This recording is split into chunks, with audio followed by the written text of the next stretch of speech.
আমাদের পুরো পূর্বাঞ্চল এরিয়া উত্তর থেকে দক্ষিণ পর্যন্ত পুরোটা এফেক্টেড হয়েছে 8-10টা জেলা।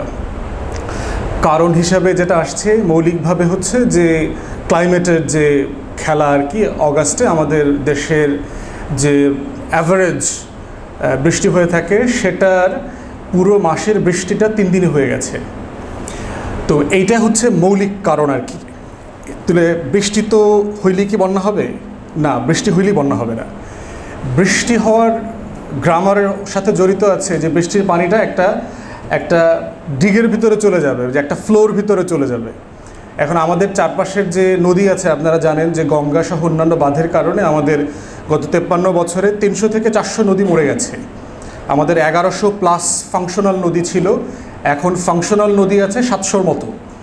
সেটাও শীতকাল পর্যন্ত ফাংশনাল নদী থাকে 300-রও কম।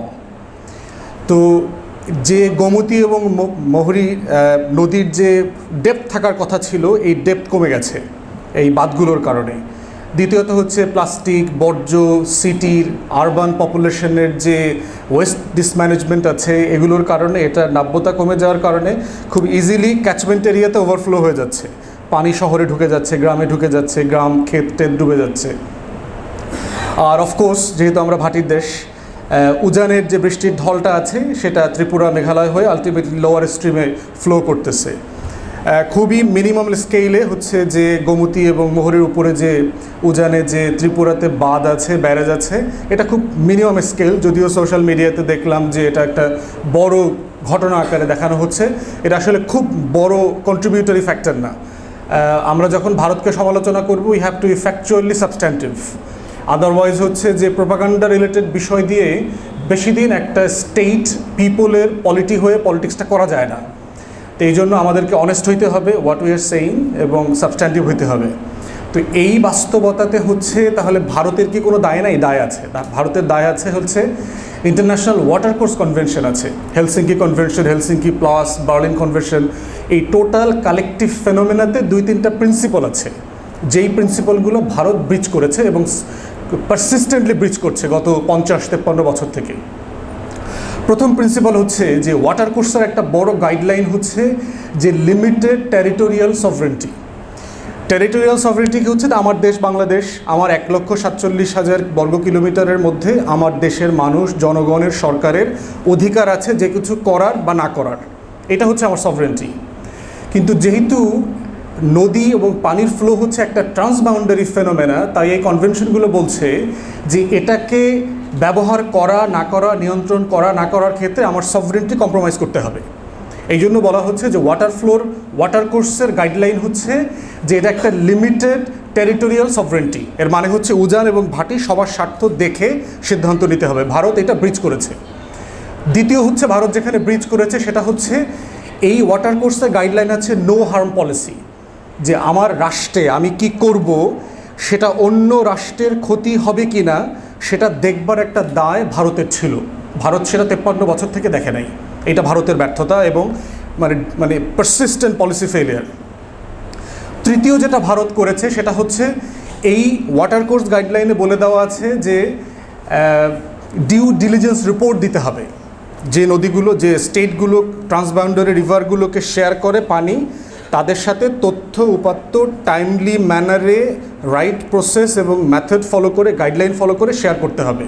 আমাদের জয়েন্ট রিভার কমিশন আছে, আমাদের ওয়াটার মিনিস্ট্রির সাথে ইন্ডিয়ার ওয়াটার মিনিস্ট্রির চুক্তি আছে।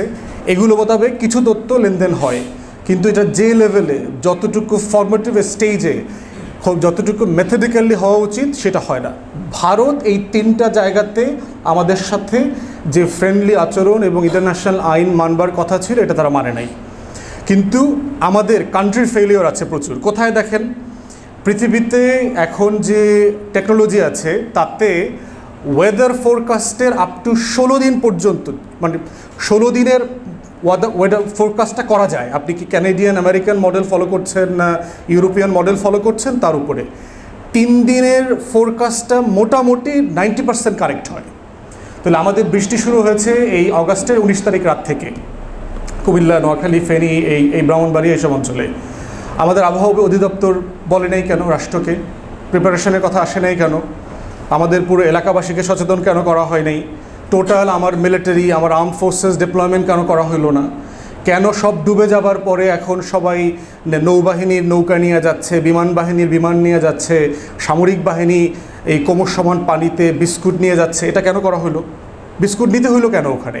আমি লোকগুলোকে সরাই ফেললাম না কেন? তো আমাদের আবহাওয়া অধিদপ্তর এবং যারা ইন্টারিম গভর্নমেন্টে আছেন তারা মানে খুবই খারাপভাবে ফেল করেছেন এই সিচুয়েশনটা হ্যান্ডেল করতে।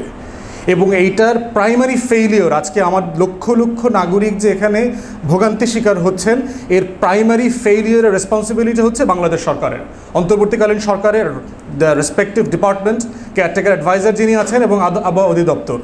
আমি এই ফোরাম থেকে দাবি করছি এখানে যে যারা এটার সাথে জড়িত, দৃষ্টান্তমূলক শাস্তি দেবার মধ্য দিয়ে আপনারা প্রমাণ করেন যে আপনারা একটা পরিবর্তনের, সংস্কারের রাজনীতি, রাষ্ট্র কায়েম করতে চান। যদি না পারেন তাহলে আমরা আগের মতোই করে আপনাদের বিরুদ্ধে কথা বলবো, আন্দোলন করব, লড়াই করব।